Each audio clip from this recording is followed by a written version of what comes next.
Muy buenas noches, otra edición de Odisea Argentina. ¿Cómo estás, Nico? Muy bien, buenas noches, Carlos. ¿Cómo va todo? Estamos todos judicializados. Judicializados. Sí. Judicializados, adecuados, partidos, Segmentados. segmentados. Sí. Bueno, creo que tenemos que arrancar conversando un poquito de ese tema. Y para enmarcar un poquito la conversación te quiero hacer dos preguntas. ¿Quién gana y quién pierde con esta ley de medios? Y la segunda, que es muy obvia, que es ¿qué quiso hacer la Corte con el fallo? Bueno, creo que se va a ir viendo con el tiempo durante los próximos meses cuáles son los efectos políticos de este fallo. Es evidente que Clarín tenía la expectativa, tal vez fundada en algunos indicios emitidos por el propio Lorenzetti de que el fallo iba a ser distinto. ¿No hablaba muchísimo con Lorenzetti como Zanini? No, ahora lo que sabemos es que hablaba con Zanini, aunque después Lorenzetti se corrige. Bueno, ahí hay todo me parece un error de Lorenzetti de hablar tanto. Es ese viejo dicho, no aclares que oscurece. ¿O los jueces hablan por sus fallos? O los jueces hablan por su sentencia.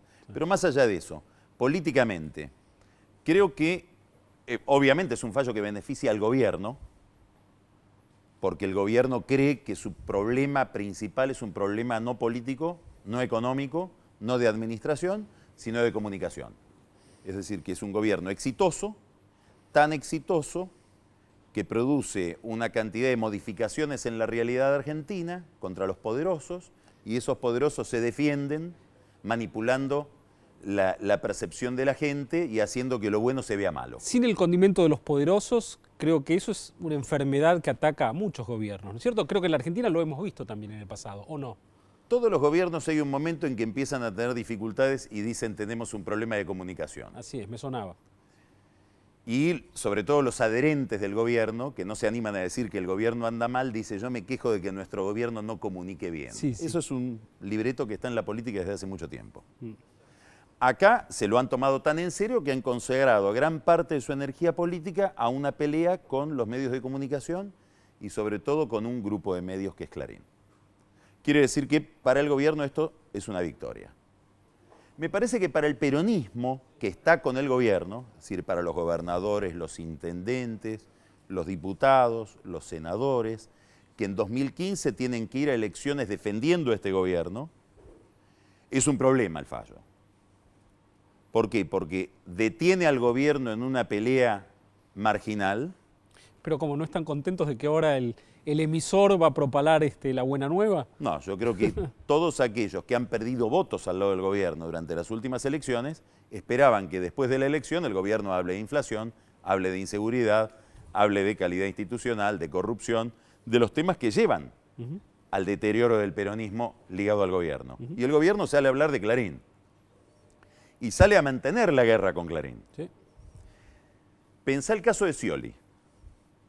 Scioli va a pasar los próximos 2 años teniendo que justificar esta pelea y, en el caso de Scioli especialmente, que él es tan sensible a la cuestión comunicacional, peleado con el principal grupo de medios de la Argentina, segmentado o no segmentado.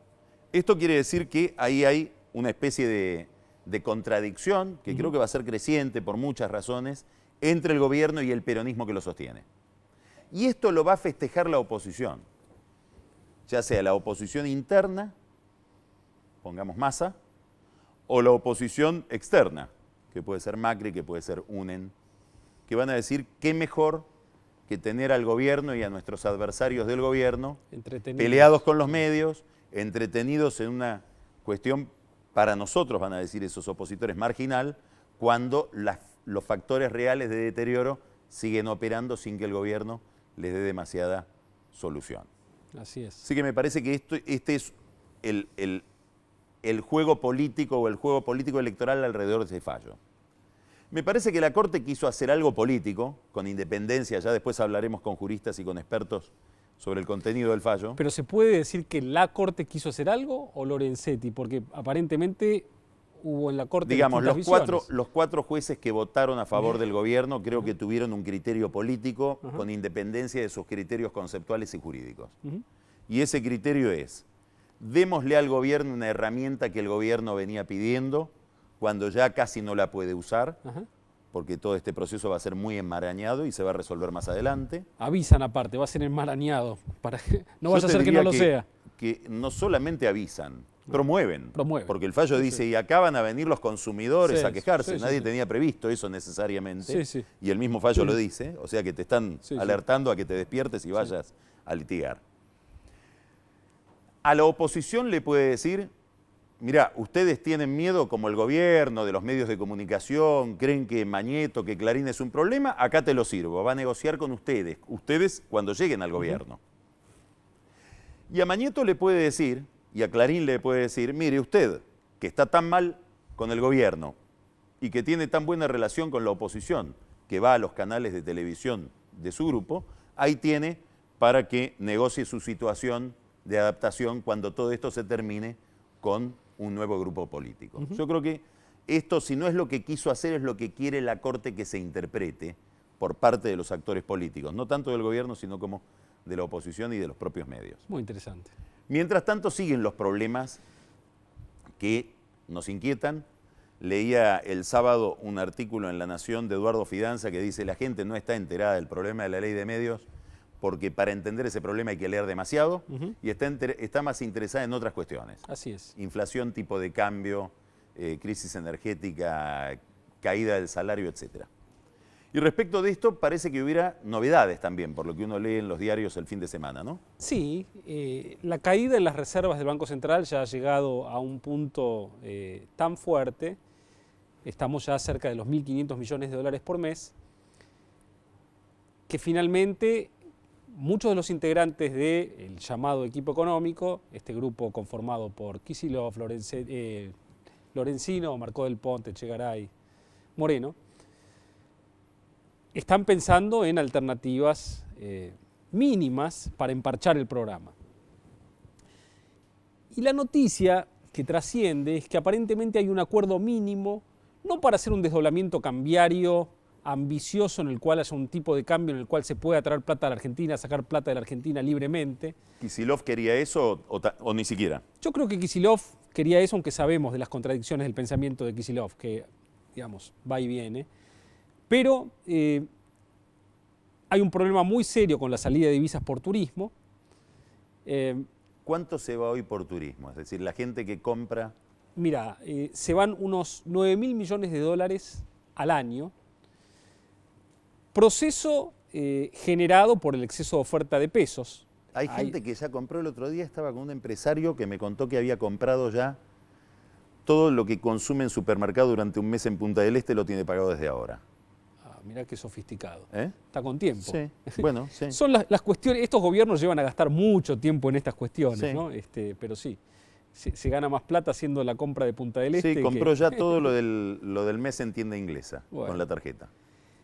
Pero aparentemente, en un programa de mínima, muy poco ambicioso, destinado a moderar el gasto en divisas, en turismo, y a moderar también, por ejemplo, el gasto en autos de alta gama, el gobierno estaría pensando no en un desdoblamiento de máxima, digamos, con un tipo de cambio que se mueve libremente y en el cual se pueden hacer todas las transacciones financieras, no comerciales, sino en una medida que viene a reemplazar una suba de aranceles. Es decir, ponerle un tipo de cambio diferencial a los bienes de consumo, incluyendo los autos. ¿Importados? Importados, claro. En un universo que son unos 14.000 millones de dólares por año, todos los bienes de consumo y los autos, es decir, todo lo que no sean insumos, maquinarias o energía. Y también poner un tipo de cambio diferencial para el turismo que se sumaría al recargo del 20%. Más protección para la burguesía nacional, diría Altamira. Así es. Es un remedio también de lo que fueron los planes de competitividad de Cavallo en el final de la convertibilidad. Cuando lo que hizo fue poner más protección para algunos sectores, bajas de impuestos. Entonces, una vez que uno empieza con estos esquemas, al final también se van a terminar sumando este tipo de cambio, supongamos de 8 pesos por dólar o lo que sea, que va a estar por encima del oficial, pero por debajo del paralelo. Van a venir los gobernadores de las economías regionales a pedir que las aceitunas se vendan por el tipo de cambio diferencial, los productores de muebles de Misiones, los productores de ajo y tomate de Mendoza. en realidad vamos a estar convergiendo a... Ahora vamos a estar con un catamarqueño, en un minuto le vamos a preguntar por las aceitunas. Le vamos a... Bueno, muy interesante. Y bueno, es un programa de mínima que parecería contar con un mínimo consenso de todos estos actores del llamado equipo económico, y faltaría que opinen sobre esto el secretario legal de la Presidente, el señor Zanini, la Presidente. Entonces, puede ser, Perdón, puede no y ser. Máximo, Y Máximo. Y Máximo. cuya opinión es cada vez más gravitante a partir de la larga convalecencia de la Presidenta. Entonces, hay quienes creen que ya hay un acuerdo mínimo entre estos actores del equipo económico, hay quienes piensan que Marcó del Pont no está de acuerdo.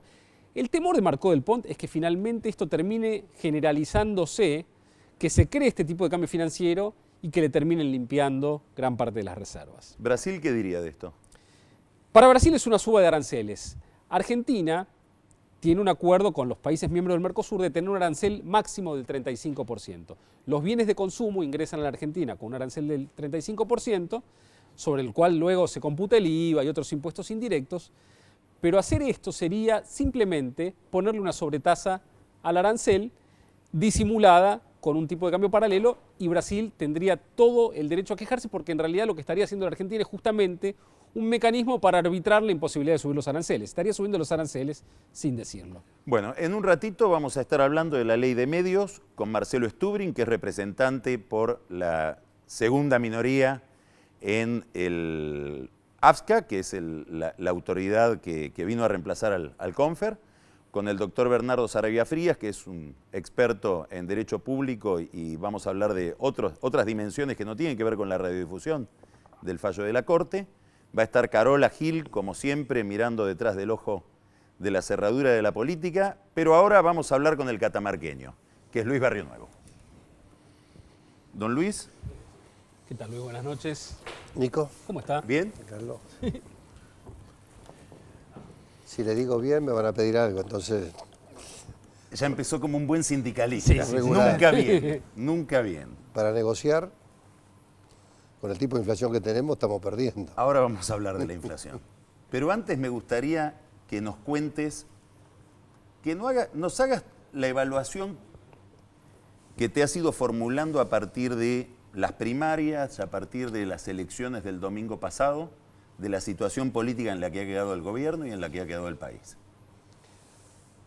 Bueno, por lo menos el dibujo que quedó después ya desde las PASO y se confirmó y se acrecentó, por lo menos cuál era lo que yo quería y lo que me imaginaba, se dio y se dio muy bien, porque creo que el gobierno ha quedado prácticamente rengo total y esto hace... Eso era lo que vos querías. Eso era lo que yo quería, ¿Por qué? democráticamente.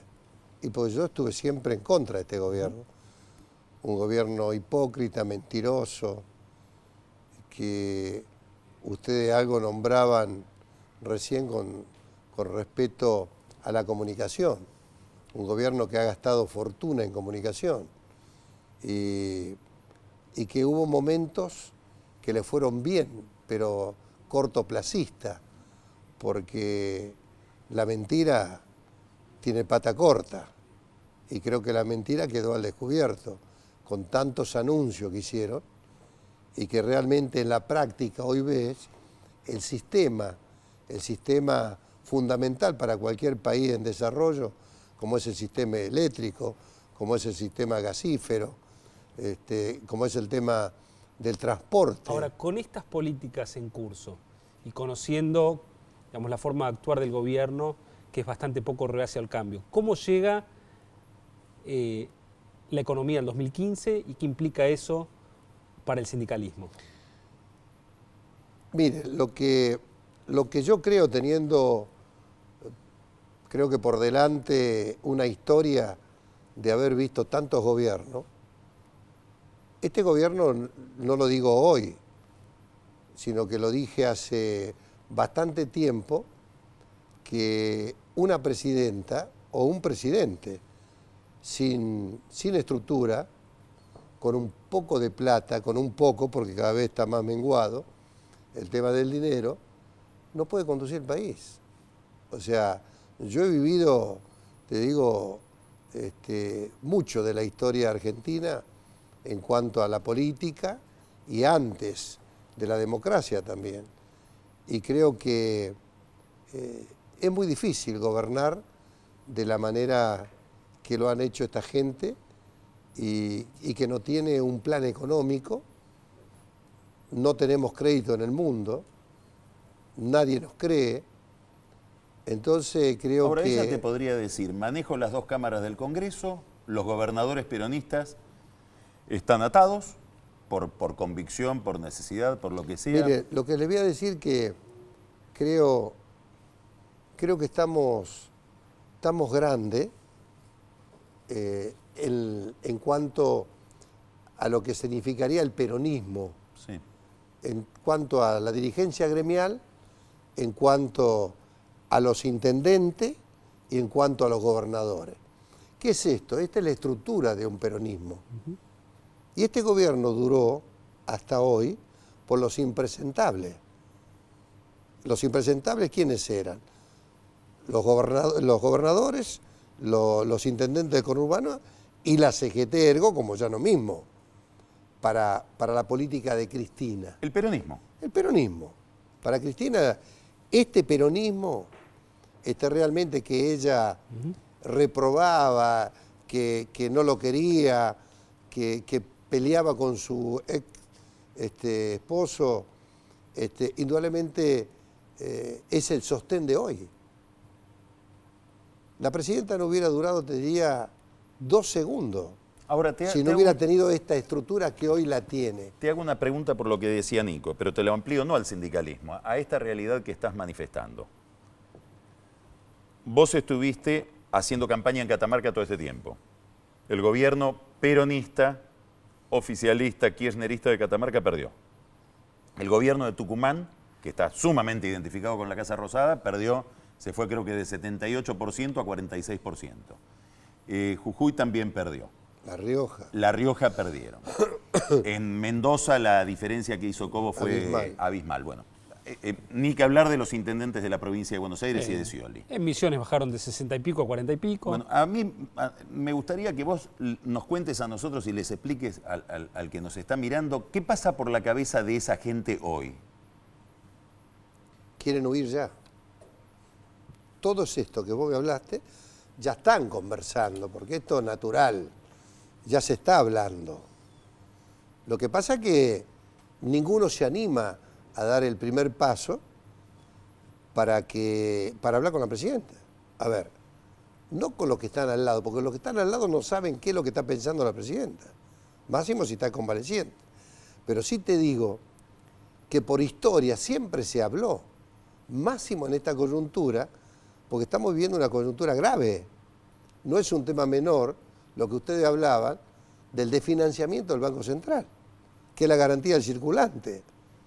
¿Por qué te parece que los presidentes, vos que estuviste tan cerca de el gobierno de Menem y que lo conociste a Menem tal vez como nadie?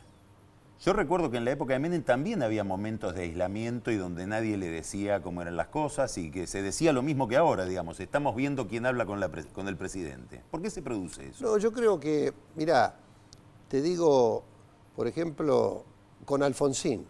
Con Alfonsín hablábamos todo. El problema de Alfonsín, ¿cuál era? La economía. El problema que vivía Argentina. ¿Y qué es lo que no tenía Alfonsín? El peronismo, la CGT.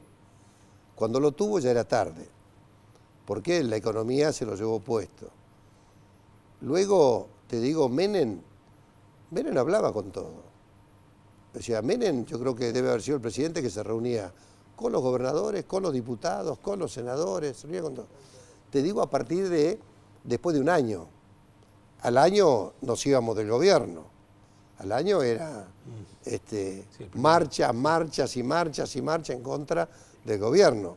Era infernal. Bueno, los negocios de Avenida de Mayo se habían vendido todo porque ya nadie transitaba, eran marchas y contra marchas. Desde el mundo del trabajo, Luis, hoy, ¿qué te preocupa más, los empleos o los salarios? Es decir, no, ¿qué ves con más preocupación, el nivel de empleo o el nivel de salarios? No, la preocupación más grande que tengo es la presidenta. No hay una conducción. A ver, para sentarnos en esta mesa yo necesito una conducción. Necesitamos con quién hablar. Entonces, cuando vos tenés una inflación galopante con la que tenemos nosotros, te digo, nosotros, los que firmamos convenio... ¿En cuánto firmaron ustedes este año? El 30%, pero ya estamos, ya fuimos. Ya está. Ya se desbordó. Ya se desbordó, ya me lo llevó ¿Y puesto. cuánto vas a firmar el año que viene? No tengo ni idea. No tengo ni idea, no puedo anticiparme, pero te digo, volviendo al tema central de esto, estamos en un país donde no tenemos conducción política, menos hablemos de que tengamos un gabinete para hablar. Antes todos los presidentes tenían con quién interlocutores para hablar, todos, desde Alfonsín con los problemas que tuvo, desde Menem, bueno, de la Rúa fue el más menguado porque tenía a Antonito, a Hito y a lo pérfido, no tenía al radicalismo en serio. Pero en el fondo, te digo, este gobierno hoy, los que no tenemos gabinete, no tenemos un ministro de Economía en serio, porque no puede estar el presidente, pero sí puede seguir funcionando. Y ustedes son 3 CGTs, ¿se van a unir? ¿Qué van a hacer? Sí, vamos camino a eso, pero lo que planteamos nosotros es elaborar un plan de lucha. O sea, nosotros queremos la unidad, pero con un plan de lucha. ¿Cómo serían las unidad, etapas de ese plan de lucha? Y un plan de lucha empieza con 24, 36, 48. ¿Esto lo estás hablando con Moyano? Lo estamos hablando. Moyano, mañana se reúne el Consejo Directivo de Moyano. Se está hablando con algunos integrantes de Caló. Y ellos también están pensando en un plan de lucha. Gordo también. ¿Cómo está la gente que está en la CGT, que está al lado del gobierno? Lo que pasa es que hay intereses. Hay 4 o 5 muchachos que tienen intereses, por supuesto, y son dependientes del Estado. La construcción y Gerardo Martínez, Obras Andrés Sanitarias, Rodríguez. Andrés Rodríguez, UPCN. Lingeri. El patrón de él es el jefe de gabinete, Lingeri. Y tenés 2 o 3, Mata, podés decirle, jefe de gabinete, por los subsidios que tenés. Para que me perdí. La paritaria de los empleados públicos es con el jefe de gabinete. El jefe de gabinete. O sea que, entonces, son estos muchachos que son dependientes todavía de este riñón de Estado. Pero, de cualquier manera, yo creo que terminó el tema electoral y acá nos tenemos que juntar, tenemos que reunirnos y... ¿Quién los va a ir en llamar serio. por teléfono para que eso no se produzca? ¿Hay alguien que puede estar, un debido que esté siguiendo este fenómeno que estás describiendo? Mientras la presidenta... No, debido ya no tiene más ningún tipo, creo que, de influencia en este laxo. Ya queda. Yo creo que todo este gabinete, estos ministros, yo creo que están idos. O sea, yo creo que están idos. La presidenta no habla con nadie, no han bajado una línea. Tenés un vudú que está más cerca de Comodoro Pi que de la Casa de Gobierno. Si están idos, ¿quiénes están? ¿Quiénes vienen? Pero eso lo elegirá la presidenta, ¿no?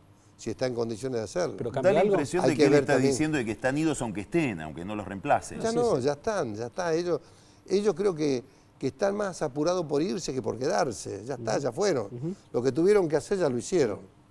Mal, Frente bien, regular. a este cuadro que estás pintando, ¿cómo ves que está leyendo este cuadro la dirigencia que pretende reemplazar a este gobierno? Massa, Scioli, De la Sota, que creo que es amigo tuyo, Macri, el radicalismo. Mirá, creo que lo que vos me nombraste, creo que no están hablando entre sí. Sí está hablando el kirchnerismo, o sea, los gobernadores que fueron a San Juan. Yo creo que ellos son los más espantados, los más asustados. ¿Cómo interpretás la ida a San Juan? ¿Qué quiere decir eso? Un argumento de Gioja para juntarse y hablar. No creo que hayan hablado con el flaco, porque las condiciones que está, pero entre ellos creo que hablaron justamente el tema puntual, que tiene que ver la sucesión, porque esto es lo que se está hablando, esto es lo que no quieren hablar algunos, la sucesión. O sea, acá se viene un panorama, creo, de futuro que es muy interesante, porque creo que va a haber opciones o propuestas buenas. El lunes, si lo trasladan con Mendoza adentro, lo traslada con Córdoba adentro. Santa Fe. Santa Fe está, que es Wiener. Sí. Pues yo digo, si esto es una alternativa interesante, ¿no es cierto?, del lado del centro izquierda. Y después tenés, bueno, a Mauricio, que ya se lanzó, que le veo poca chance, pero está lanzado. ¿Qué límite le ves vos a Macri? No le veo un armado saliendo de la General Paz. O sea, es muy pobre Ahora, Luis, para las pretensiones. Entonces, te queda el peronismo. ¿Cómo queda Scioli en esto? Yo creo que ya está fuera de juego, porque él pretendía con todo esto, llamémosle lealtad, creía que era el sucesor. Después de todas las que le hicieron, y ahora se la están haciendo igual. Bueno, el sucesor parece ser Capitanich, si fuera por el... Yo creo que el Coqui es el candidato del kirchnerismo. ¿Y qué posibilidades le ves? Ninguna. El que se pone el collar del kirchnerismo murió, no tiene ninguna posibilidad.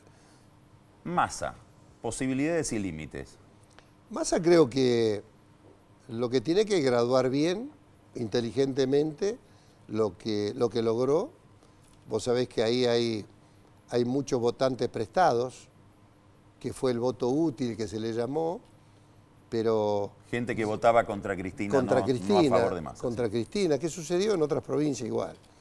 Pero yo creo que la frescura, lo nuevo, pero también lo fue Ortubey, cuando ganó por más del 60%, ¿se acuerda? Sí. Que hizo un rally periodístico, comunicación al infernal, y desapareció después. Vino a Buenos Aires, estuvo 3 días, no lo atendieron, y lo atendió de última randazo. Luis, Se diluyó. Después vos tenías el otro panorama, yendo a lo de Massa. El otro panorama que fue el fenómeno de Narváez, que se lo come a un Kirchner gigante, se lo come a Scioli y se lo comió también a Massa cuando En pierde. el 2009, claro. Y hoy tiene 5 puntos. O sea que... si vos fueras el jefe cuidado de campaña de Massa, ¿qué le recomendás hacer o qué le organizás? Yo creo que lo puntual de hoy, Massa tiene que decir, está dejando Tigre, que es su administración, su gestión, viene al Congreso, bueno, voy a trabajar en el Congreso, los 2 días que se trabaja en el Congreso, o 3, el resto recorro el país con mi postulación a presidente. Yo creo que esto es lo que tiene que decir Massa. Y ahí tendrá, dentro de ese panorama, hay que hablar. Yo creo que tiene que hablar con De la Sota, fundamentalmente, con Scioli no, porque ya el ganador es él, el patrocinio de la provincia lo tiene Massa, ya no lo tiene más Scioli. Además Scioli no tiene más nada, no tiene intendente, diputados, senadores, no tiene... Bueno, nunca tuvo tampoco. Scioli creo que la tiene a la ñata ahí para jugar al fútbol y nada más. Pero de cualquier manera, Carlos, yo creo que los gobernadores van a hablar, porque es natural que lo hagan.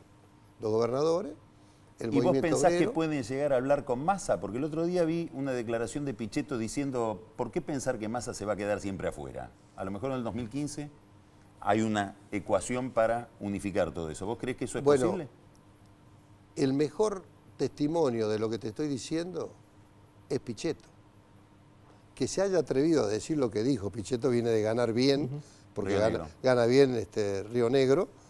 Entonces, Pichetto, un fiel servidor del gobierno de turno, cualquiera sea, que haya dicho lo que dijo, y bueno, quiere decir que huelen sangre los muchachos.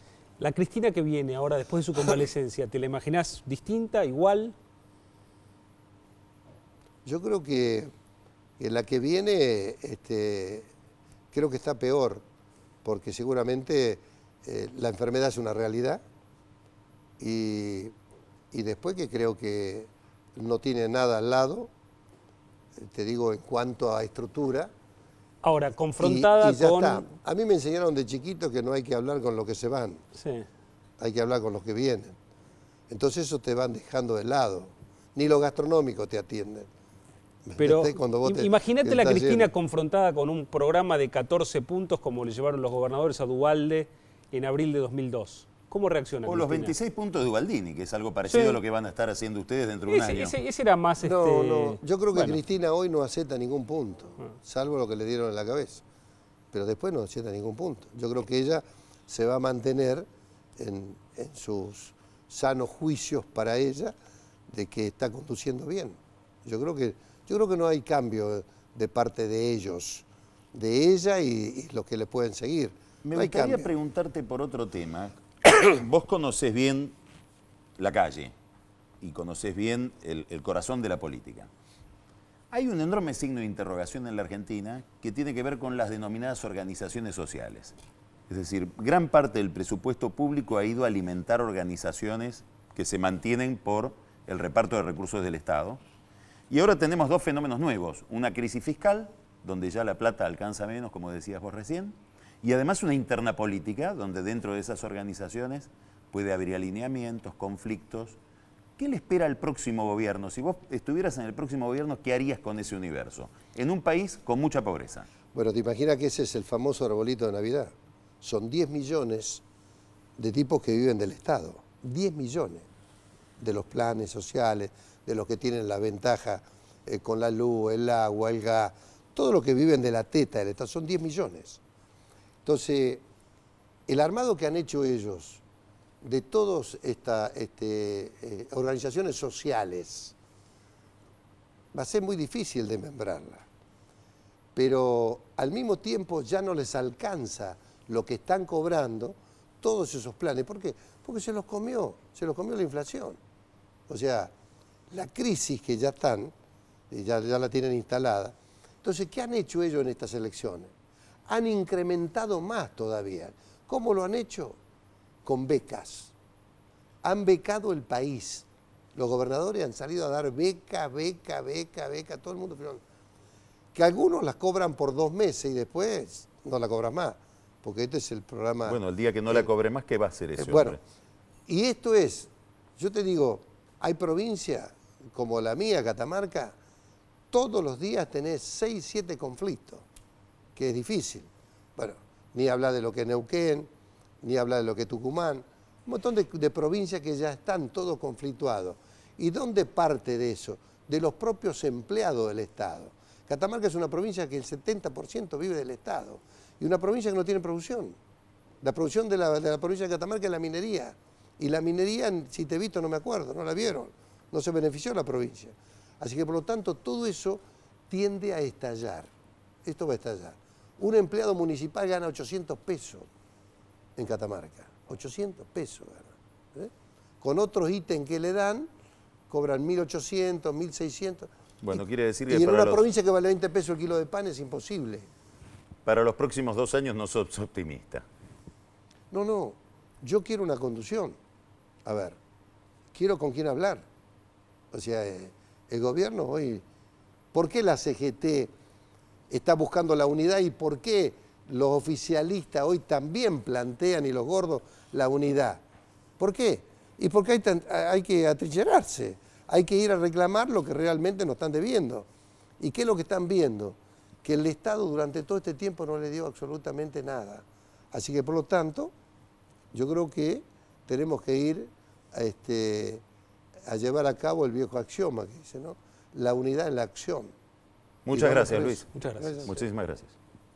Seguimos ahora con Odisea Argentina y vamos a encontrarnos con Marcelo Stubring y Bernardo Sarabia Frías para analizar el contexto jurídico, político, técnico referido al fallo de la Corte y la Ley de Medios.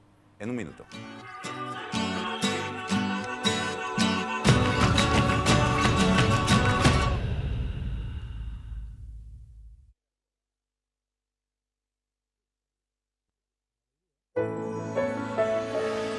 El mundo necesita compartir más momentos mágicos.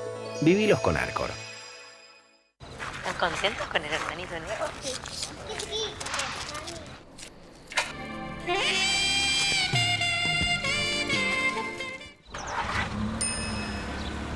Gran Siena. Hay lugar para todos. Como las flores de azahar, tu amor perfuma mi vida. Como la sal de los mares. Pero la puta. ¿Qué es eso? ¿Y qué querés con lo que pagaste, loco? Se jode el lector. Poner 2 manguitos más, contratar el servicio premium. ¿Ahora qué hago? Regalar un viaje, que nunca falla eso. Muchachos, ¿para dónde van? Claudia, me pedís un remix. ¡Un remix! Vivimos en un mundo que necesita minerales. Pero sabemos que, antes que nada, necesitamos un mundo donde vivir. Cámara Argentina de Empresarios Mineros. Por una minería limpia, segura y sustentable. La calvicie es hereditaria. Por suerte, los valores también. Pharmacity. La salud también se contagia.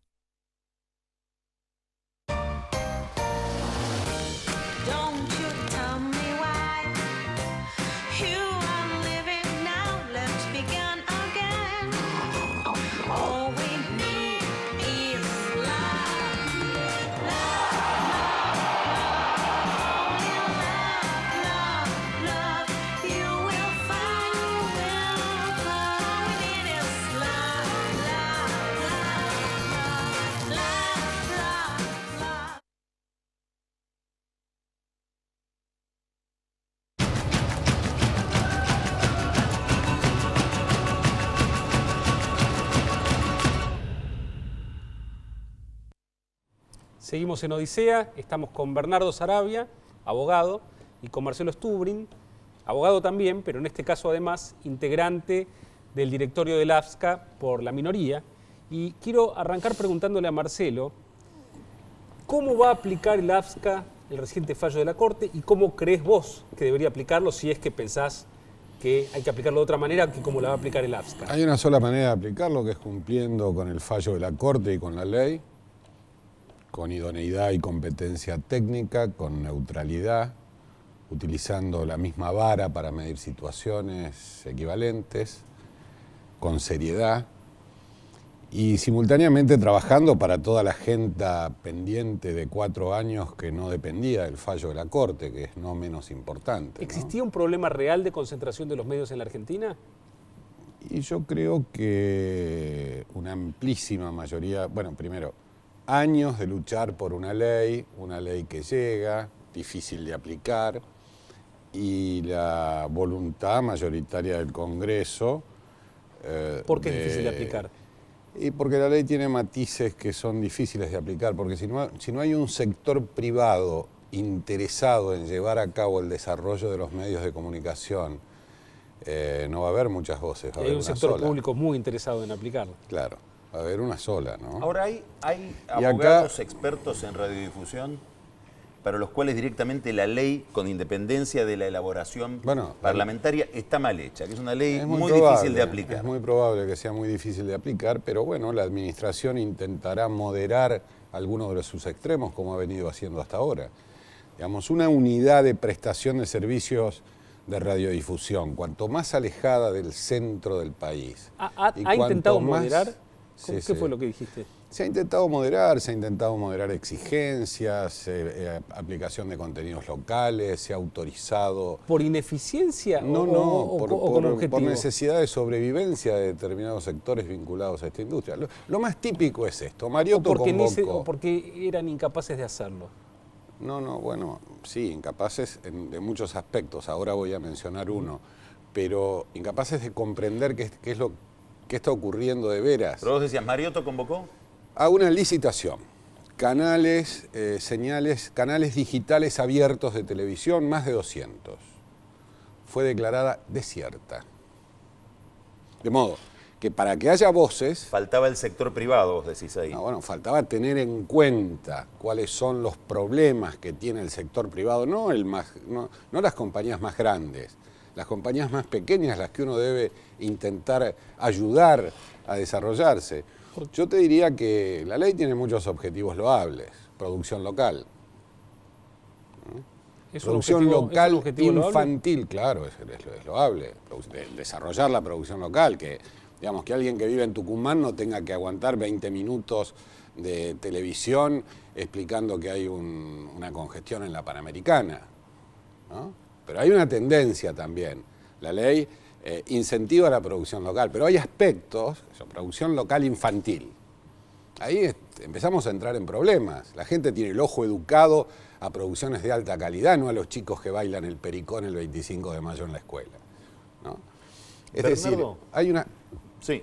Para concluir, hay una agenda vinculada a la desconcentración que la Corte consideró constitucional y que hay que llevar a cabo, y hay una agenda de organización del sistema que en 4 años, yo diría, pescado sin vender.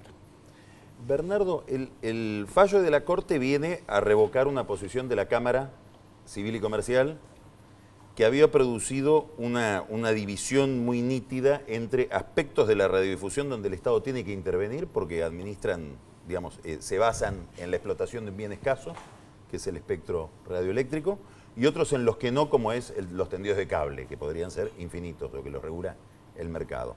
La Corte fue a una posición más intervencionista en este fallo. ¿Cómo interpretás vos ese paso? Definitivamente, mirá, este fallo abre serios interrogantes a futuro y creo que hilvana un poco con lo que Marcelo Stubrin estaba diciendo recién. Impone una nueva ideología al orden jurídico y esto desde ya que va a trascender a la economía. Por los derechos adquiridos en las concesiones. Exactamente, acá hay tres cuestiones que me parece necesario o útil analizar de lo que ha dicho la Corte. Lo primero es la precarización del derecho de propiedad. Esto es algo que ya se veía venir de hace rato, empieza quizá con la estatización de los fondos de la FJP y quizá más recientemente con la ilegítima expropiación de YPF. Pero hasta allí había sido el Poder Ejecutivo el que había llevado adelante esto. Ahora es la Corte la que abraza y el Congreso en menor medida, sí señor. Ahora es la Corte la que abraza sorpresivamente, ¿no?, esta posición. ¿Y qué implica? Básicamente para resolver a favor de la constitucionalidad de la ley de medios, lo que dice la Corte es, plantea un falso dilema entre dos principios constitucionales. Por un lado, la libertad de expresión, de una manera, si se quiere, mucho más amplia que la tradicional, porque habla acá de un bien colectivo, refiere a la multiplicidad de voces, a la pluralidad de voces, eso por un lado. Y por el otro lado, el derecho de propiedad, y dice que en este falso dilema se impone uno sobre la otra y muere el derecho de propiedad. Y esto, por cierto, que está mal, por lo menos técnicamente, porque de acuerdo a la misma Constitución, un derecho nunca se impone sobre el otro. Hay una tensión, pero una tensión armónica y convivente. ¿Por qué pensás que una Corte que no le faltan recursos técnicos falla de esa manera? Y evidentemente acá hay un trasfondo político, sin duda que hay un trasfondo político. Pero déjame redondear si se puede la idea. Hay dos ideas adicionales. Quiero agregar respecto a esto, el derecho a la propiedad. Se olvida, si se quiere, un poco la doctrina de la Corte, que tiene que ver con un concepto amplio de propiedad, que integra lo que son los derechos adquiridos, como sería el caso de una licencia. Acá eso desaparece. La licencia sería una suerte de privilegio, de acuerdo a lo que dice, que el Estado concede o quita graciosamente. Este es el primer concepto. El segundo tiene que ver con lo que yo llamaría una Corte capitalista. Uno lee en detalle el fallo y hay una parte realmente sugestiva. Reconoce la Corte que esto va a reducir el tamaño de Clarín y que le va a afectar desde ya, y como es obvio, su rentabilidad. Pero responde la Corte, literalmente, la mayoría me refiero, que esto se soluciona fácil, ajustando dos variables. Por un lado, reduciendo el empleo y por el otro lado, acotando la inversión de capital. Lo dice la Corte. Una Corte que apoyando esta ley y con este fallo se podría apreciar de progresista, paradójicamente. ¿Y qué dirá Carlos Tomada de esto? Que está tan cuidadoso de que no se pierdan los puestos de trabajo con la aplicación de la ley, etc. He leído que había reuniones de Mariotto de Sabatella con el ministro precisamente para tratar este tema.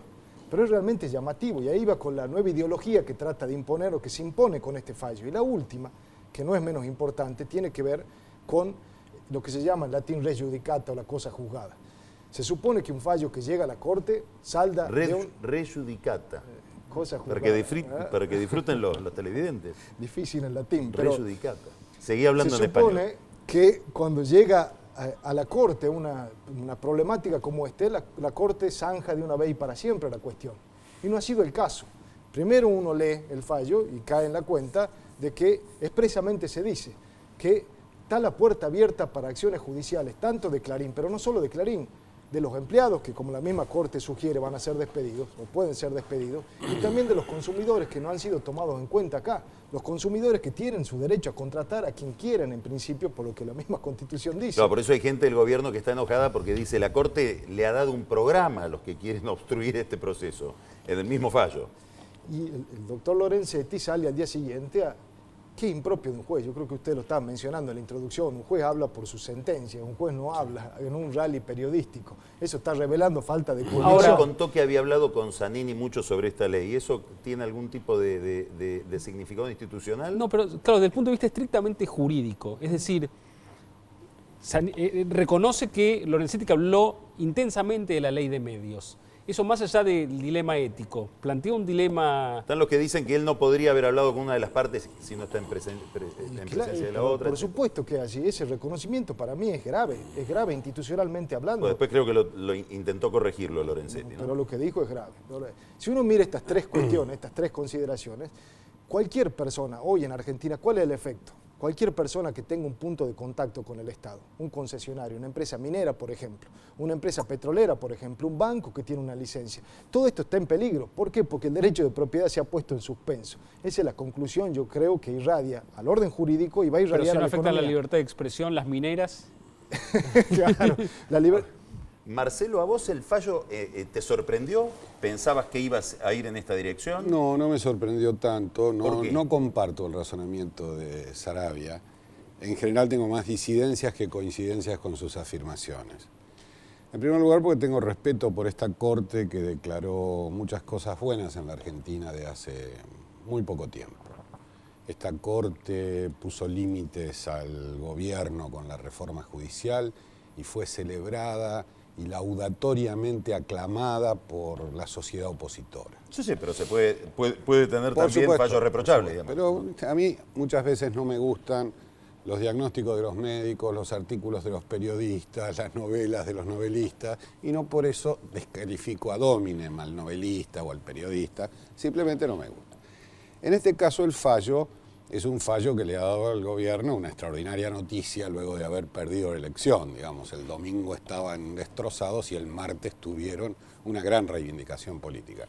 Pero jurídicamente yo no veo los peligros que se advierten alrededor del fallo y si querés algún día podemos discutir sobre las preocupaciones. Hay muy consistente jurisprudencia de la Corte acerca de la teoría de los derechos adquiridos en relación a que nadie tiene derecho adquirido a que una ley no reforme el sistema al cual está atada una determinada situación económica. Esto no es necesariamente el derecho de propiedad. Por otra parte, en materia de empleo, la propia ley obliga a mantener los puestos de trabajo y a mantener el servicio a los usuarios y consumidores de distintos lugares. No veo tan dramática la situación. Lo que sí creo que este fallo, además, tiene muchos matices, en el sentido que advierte al gobierno que si no lleva a cabo este proceso de desconcentración siguiendo las mejores leyes del arte, si, dice la Corte, el gobierno sigue utilizando el sistema de medios públicos de un modo sectario y excluyente para cualquier voz diferente, si el gobierno sigue utilizando discrecionalmente la pauta publicitaria y si los delegados del gobierno no respetan los criterios de equidad, idoneidad, etc., ¿qué pasaría? Esto formula una advertencia, esto podría judicializarse y yo podría intervenir para reparar esta cuestión. Dice lo mismo la Corte en este fallo, que está abierta la posibilidad de reclamar frente a los perjuicios económicos que provengan del proceso de desconcentración. Lo que es obvio, pero está dicho como una afirmación, se llama obiter dictum. Seguimos en latín. Las cosas que la Corte dice, en latín no estamos las cosas que la Sí, en latín se entiende. las cosas que la Corte aconseja o dice por afuera del contexto del fallo. Ahora viene un desafío. Ahora, perdón, Esperá, la Corte dice todo más. esto. Vos tengo entendido que hoy presentaste una carta en la AFSCA. Así es, yo sigo... Con una ironía diciendo, me gustaría apurar los trámites que están pendientes desde el año 2009. Es decir, hay una cantidad de adecuaciones que no se hicieron. Mientras Sabatella va urgido por el fallo de la Corte el primer día a las oficinas de Clarín. Perdón. Que hay una asimetría, es bastante evidente. No necesita la Corte decir si un día se produce. Está en los diarios de hace 3 años. Hay un griterío del gobierno contra Clarín que hoy ha entrado en otra etapa. Pero adecuación no se hizo ninguna. A eso estoy... Bueno, no se hizo ninguna. A eso estoy yendo. ¿Cuáles son las razones? Quiero decir, la premura que pone el gobierno frente a Clarín no la ha tenido en otros casos. Bueno, pero es que no podía tener premura con Clarín porque todas estas notificaciones del fin de semana eran absolutamente inoficiosas e inválidas. No, pero no las tuvo con los grupos con los cuales no estaba impedido judicialmente. Pero los otros grupos se habían presentado su plan de adecuación. ¿Cuándo? antes del 7 de diciembre. Todos. No, pero no había vencido el 7 de diciembre. El 7 de diciembre vencía para Clarín. No importa, pero es una cuestión de equilibrio para todos. No es una cosa lógica. Los grupos, en el momento del 7 de diciembre se puede admitir que tenía vigencia, salvo para Clarín, que tenía una protección cautelar. Ahora, los grupos se presentaron. El gobierno no demostró premura, podemos decirlo de esta manera. La presentación pasa a estudio de una comisión de adecuación, máximo 120 días para expedirse. Después 30 días para informar cómo va a proceder a la desinversión y luego 180 días para ejecutarlo. De modo que al que acá está apurado, que se tome unos mates y se tranquilice, porque nada va a ocurrir al galope tendido ni a lo loco. Segundo lugar, las adecuaciones, todas estas que están pendientes, son distintos actos aprobatorios, pero en realidad constituyen un único acto complejo, porque en su esencia están relacionadas unas con otras. A no le puede ser negado lo que le es permitido a B y viceversa. Ahí vamos a ir a un problema. Y si bien, no sé, vamos a ver, porque por algún motivo las otras no se aprobaron, porque alguien podría haber dicho, ¿por qué me van a obligar a mí a ajustarme si el más grande está protegido? Sí. Ellos no lo admitieron, siguieron adelante para defender el 7D, que la Corte dijo que no servía para nada, porque la Corte dijo que el 28 de diciembre del 2011 habían caducado los plazos. Pero el objetivo... Una cosita más, Bernardo, que ya nos tenemos que ir. Sí, no me gustaría hacer un contrapunto acá, pero sí aclarar lo siguiente. Lo que haya hecho la Corte en el pasado no quita que este fallo tenga estos interrogantes, estas serias preguntas que uno se está haciendo. No tiene absolutamente nada que ver. No, pero yo me refiero a las imputaciones políticas ahora, solamente. Esto es un análisis jurídico. Uno lo lee con atención y estos son serios interrogantes. Yo insisto, va más allá de lo que haya hecho la Corte antes o lo que vaya a hacer después. Esto es una crítica o una reflexión sobre el fallo y es realmente preocupante. Así que eso lo quiero afirmar, es independiente de lo que hizo la Corte en el pasado. Bueno, les agradecemos mucho, fue muy interesante la discusión. Gracias. Muchas gracias. Por favor.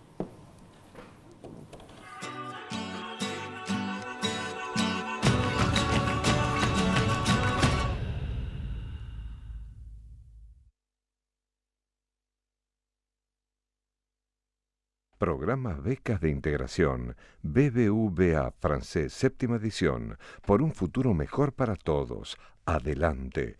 Más información en www.compromisobbvafrancés.com. IRSA. Somos la mayor empresa argentina inversora en bienes raíces. IRSA. Líderes en real estate. Mondelez International. Creamos deliciosos momentos de alegría. Todos los días disfrutás nuestras marcas. Somos líderes mundiales en caramelos, galletitas, chocolates y bebidas en polvo. Mondelez International. La educación es el eje principal de las acciones de responsabilidad social corporativa de Santander Río. A través de Santander Río Universidades, el banco apoya la educación superior pública y privada.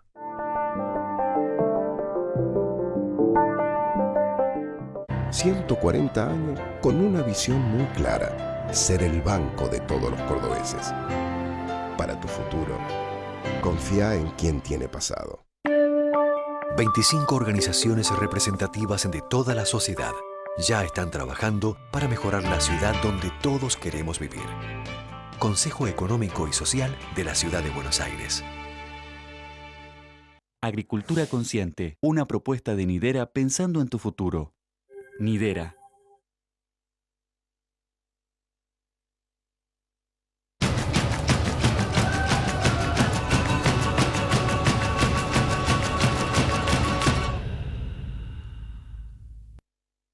Y esta noche vamos a seguir armando nuestro museo de la década ganada, de la era K. Bueno. Nos han mandado este paquete, Nico, con un cartel que dice 10 pesos. Bueno, sí, en este caso la Kirchneroteca va a sumar a su acervo esto que vemos a continuación, que es pan. Claro. Es pan, pero el pan de 10 pesos, de Moreno. Así que procedemos otro recuerdo de la década. A sumarlo junto al Tren Bala y la Supercar. Forman parte ya de nuestra colección. Tenemos entonces Tren Bala, Supercar y ahora el pan de 10 pesos. Excelente. Muy bien. Entramos en la sección de los tweets de la semana, como siempre, los 5 tweets de la semana, que en este caso son 6. Top 5 de 6. Y arrancamos entonces con un tuit de David Vincent, que dice que apareció el rostro de Elía en una porción de fainá, emulando a los hallazgos que hace Maduro. Y luego tenemos un tuit que muy bueno de Germán Arrieta. ¿Vos dudaste de si era cierto o no? No. Un poquito sí. Me parecía... Es una broma a la estética pro, un cartel, en uno de esos típicos carteles de publicidad callejera. ¿Estás en situación de calle? Podemos ayudarte. Escanea el código de este afiche con tu smartphone e informate dónde podés alojarte. Faltaba que diga... Haciendo Buenos Aires. Claro, estás en situación de calle, pero qué bajón, ¿no? Qué bajón, situación de calle, ¿no? Qué bueno. Monzú, no sé, Eugenio Monzó. Sí, Eugenio Monzó, Claro. tiene un muy buen tuit que dice que por culpa de todos los forros que le dijeron gordo tetón a Sabatella, en la primaria ahora tenemos este quilombo. Está poniendo el plano psicológico dentro de la ley de medios. Malcom Gómez, eterno Malcom Gómez, pregunta, ¿ya sabemos cuál es el sexto, la sexta parte de Clarín miente? Muy bueno. Y luego nuestro ya infaltable Gonorrea también dice que a los Pauls, hablando de la familia Pauls, Sí. les vamos a tener Gastón y compañía. que tirar con chorros de soda para que se desabotonen del presupuesto público. Bueno, y al final 2 tweets hiperkirchneristas de Karina Analía Díaz. Dice, Insaurralde por su imagen mata a la madre. Mariotto y Moreno por bancar al proyecto no les ha importado arruinar su imagen mediática. E insiste Karina, lo que más me molesta es que Insaurralde jamás va a ser como Mariotto o Moreno, jamás. Es decir, parece que hubiera una medida de autoinmolación para saber cuál es el nivel de adhesión al gobierno. Así es, interesante. Vamos por la donación de órganos en vida ahora. Así es. Bueno, y ahora vamos a ver la Carola. vamos a Carola, que nos va a alegrar un poco la vida después de tanta ley de medios, cuestiones complejas de Barrio Nuevo. ¿Cómo estás, Carola? ¿Qué tal? Buenas noches. Buenas noches. Hola, Nico. Igual estuvieron muy buenos los tweets. Hoy con corbata Hermès me vine, ¿me viste? Sí, ¿Me viste? sí. Pero me vi en el espejo y me gusté. Sí. Bueno, damos por inaugurado el momento El whisky de la momento noche. whisky. Vamos a Momento brindar. whisky. Salud. Termino brindando Salud. con la izquierda porque si no, no llego. Bueno. Ojo con el pro. Les traigo algunos chismes que me han llegado. Vamos con 3 gastronómicos y Hoy 2... estuvimos de gastronómicos. Sí, hoy estamos sí, gastronómicos. Con Barrio Nuevo. El primer gastronómico... Yo les tiro los títulos. Vamos. Edelweiss, Dashi, Dandy. ¿Por cuál arranco? Edelweiss. Edelweiss. No estoy tan contenta ahora. Juez Bonadío, lo conocemos claramente, se encuentra en Edelweiss un mediodía con Gregorio Dalbón. Abogado de las familias víctimas de abuso. Exactamente. Y tiene una frase bastante fuerte con Bonadío que es, usted es un juez arbitrario. Le dijo Dalbón a Bonadío. Tampoco en es que Edelweiss. habló de su madre ni nada parecido. Pero fue un momento bastante tenso, casi se van a las manos y Dalbón se retiró del lugar bastante afectado con el asunto. O sea que hubo casi trompadas entre Bonadío y Dalbón en Edelweiss. Sí. Pasemos a... Ojo que es bravo Bonadío, ¿eh? Me imagino. Es de armas llevar. Es de armas llevar. Es de armas llevar, sí. No, en serio. Está bien, les creo. El segundo escenario era Dashi. Ahí parece que es el lugar de desayuno favorito de Cirigliano. ¿De Cirigliano? Sí, se junta ahí a desayunar con la mujer en yoguineta. Así muy de contracté. Cirigliano, caso 11 también. Caso 11 también. También. O sea que tal vez la arbitrariedad de Bonadío sea que Cirigliano está desayunando en Dashi. Y cuando Medio le sobra... para Ahí atrás.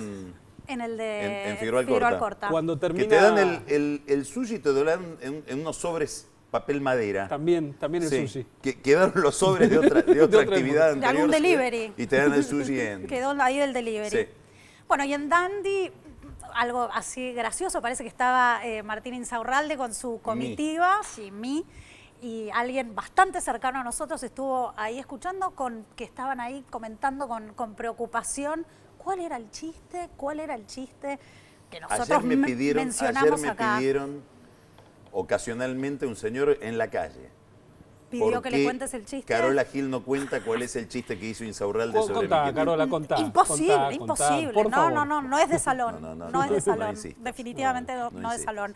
Y voy con los 2 éxitos cortitos porque los que ¿Los tenemos dos? que hacer... Éxodos. Tenemos dos éxodos. El primer éxodo era para el amigo Schiavi en los festejos Seguimos con de la 11. derrota. Sí, no lo dejaron participar. ¿No estaba en la lista? No estaba en la lista, le cortaron el free pass, parece. Así que ¿Quiso ir a festejar el...? parece que sí, parece que quiso ir, pero no, Debido no no lo lo dejó. dejaron. No, efectivamente. Y el segundo éxodo es el de la clase política post-elecciones. Rajaron todo. Tengo la lista acá. A ver, dale. Scioli se fue a Italia. ¿A dónde? Se fue a ver a su amigo. ¿Vos sabés quién es el amigo? Él tiene un amigo italiano Sí. que se llama Massimo Todini. Un amigo entrañable. Un amigo entrañable, dueño En de la el estancia La Estrella. En el sentido peronista. Sí. Macri partió para España. Costa Esmeralda, Todini. Ah, ¿sí? Sí. Qué todo. Pero Costa Esmeralda es de Todini. De él. Digamos. Sí. Macri partió para España. Juliana no lo acompañó. Juliana se fue para New York.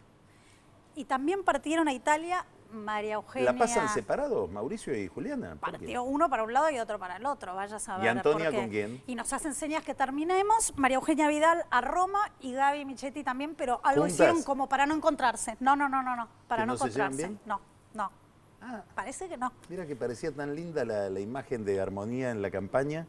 Bueno, la imagen de armonía. Está bien, bueno, La terminemos imagen. porque Terminemos porque aparte me hacen señas.